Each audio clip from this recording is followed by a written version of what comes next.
Ok, uma colocação é importante agora. Aluno, não esqueça, numa pilha normal, nós temos 2 eletrodos mergulhados em soluções de seus sais. Esses eletrodos são normalmente de metais e metais diferentes. O de maior potencial de oxidação, oxida. O de maior potencial de redução, reduz. Aonde há oxidação? No ânodo.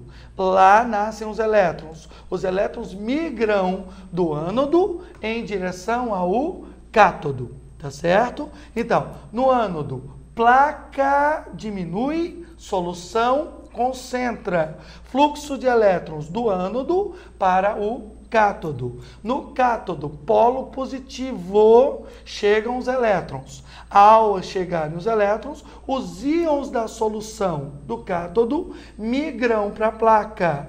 Vai haver uma redução com diluição da solução do cátodo e aumento da placa.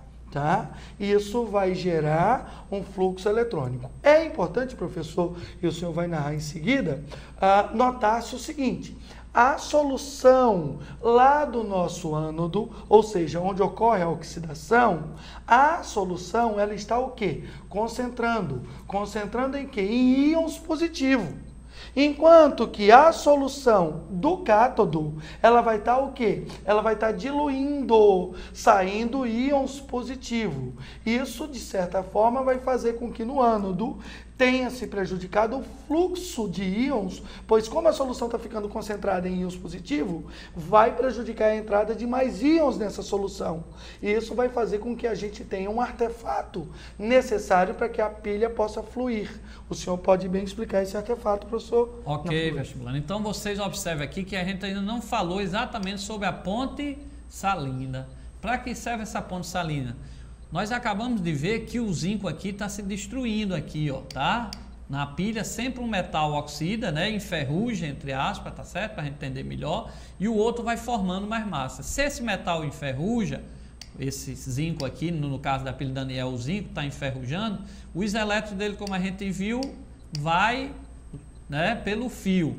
E o cátion dele, o Zn+2, vai caindo dentro da solução. Então aqui eu vou ter uma concentração exagerada de zinco, Zn+2 de cátion, tá certo? Lá na concentração de cobre, o que é que acontece? O cátion do cobre, que estava aqui na solução, nós vimos que quando chegam os elétrons aqui, ó, os elétrons chegando por aqui, o que é que acontece? Os cátions vão ao encontro desse elétron, e quando eu tenho um cátion junto com o elétron, eu formo o metal de cobre. Então, essa concentração do lado de cá, ela vai perdendo o cátion, tá? Ela vai ficando mais diluída, enquanto essa aqui vai ficando mais concentrada. Ora, então, como essa aqui vai ter excesso de cátion, né? E essa aqui, os cátions vão diminuir, porque eles vão se juntar com os elétrons para formar o metal, né? No cátodo sempre o metal ele vai aumentando a sua massa, tá? Então o que é que vai acontecer? A ponte salina ela vai servir exatamente para que, né, ocorra aí as passagens de íons, né? E aí tente, por esse excesso aqui de cátion, passe para um lado, tentar dessa forma balancear o excesso de um lado e a falta do outro. Professor, eu sempre chamo a atenção do meu aluno quanto a isso. O aluno não pode esquecer que o fluxo de elétrons é pelo fio. Não encontraremos elétrons na ponte salina. Eu, brincando em sala de aula de maneira lúdica, eu procuro dizer para o meu aluno: o elétron não sabe nadar. Ok? Então, você não vai encontrar elétron na solução. Tá? Íon só sabe nadar. Então, o caminho dos íons é a ponte salina. O caminho dos elétrons é o fio, ok? Aluno, não esqueça disso. Ó, você vai ter um fluxo de elétron do ânodo para o cátodo pelo fio. E um fluxo de íons da solução de cobre e da solução de zinco. Aí nós teremos cátions e ânions fluindo pela ponte salina. A ponte salina aumenta a durabilidade da pilha. Ok, vestibulando? E vamos ver então como é que fica as equações da pilha, né? A semi-reação, né? Como é que fica a semi-reação no cátodo e no ânodo. Então vamos passar aí, acompanha aí na telinha, né? E ele diz o seguinte: neste processo teremos simultaneamente a ocorrência das seguintes reações. Então olha aí, como nós vimos, o zinco, né? Tá certo? Ele vai ceder os elétrons, então o metal zinco, né? Ele vai ceder os elétrons e vai se transformar no cátion zinco, aquele cátion que cai na solução e os elétrons correm pelo fio. No processo de oxidação. Do processo, na semi-reação de oxidação, beleza? Já o cobre, o que é que vai acontecer no cobre? O cátion do cobre, que estava lá na solução, vai pegar exatamente esses elétrons que estão chegando no fio e vai formar mais cobre. Por isso que o eletrodo de cobre ele vai formando mais massa, tá? Ele vai ganhando massa. Então, ele está aqui recebendo o elétron, vem de redução, semi-reação de redução. Ok, professor Negri? É importante notar aí na tela, gente, que você tem uma oxidação e que você tem uma redução.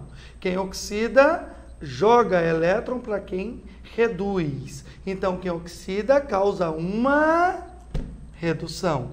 Quem reduz causa uma oxidação. É extremamente importante você notar essa fruição eletrônica, tá? Isso vai gerar uma pilha, por quê? Por conta da diferença de potencial, você vai ter o quê? Esse fluxo de elétrons. Note que nós podemos e devemos fazer a estequiometria dessa pilha. Como professor, nós podemos voltar lá para a tela? Como o professor bem notou, quando eu tenho uma pilha, notem que eu tenho 2 elétrons saindo do zinco e chegando 2 elétrons do cobre. Então, clica por favor. Olha só, eu posso cortar porque a quantidade de elétrons que chega é igual a que sai. Então, zinco oxida, mandando elétron para o cobre que reduz. Então, o zinco passa de 0 para 2 mais e o cobre passa de 2 mais para 0. E aí nós temos a reação global, que é a soma das reações parciais. Percebam que a estequiometria se deu pela chegada, na realidade, saída e chegada dos elétrons. É importante notar que a gente faz a estequiometria balanceando essa saída e chegada de elétrons. Os elétrons não podem se perder no caminho, não é mesmo, professor? Isso, vestibulando. Ó, é bom você prestar atenção, porque lá ele poderia colocar aí um metal com oxidação com NOx mais 3, outro com mais 2, então você iria ter que multiplicar essa equação 1 por 2, 1 por 3, né, até ficar cada um com 6 elétrons e aí balancear. Então ia ficar, por exemplo, 2Al mais 3, tá certo? Mais 3En mais 2, você teria que multiplicar para ver essas quantidades de mols estequiométricos. Aqui não precisou você fazer o balanceamento, vamos usar esse termo, porque o zinco, o NOx dele é mais 2, o cobre é mais 2. Então, 2 com 2, como o professor falou, Negri cortou direto, não precisou ver o balanceamento da quantidade aí que ia ter na frente, do coeficiente aí na frente, tanto dos cátions como do metal formado, ok? Vamos continuar aí, vestibulando.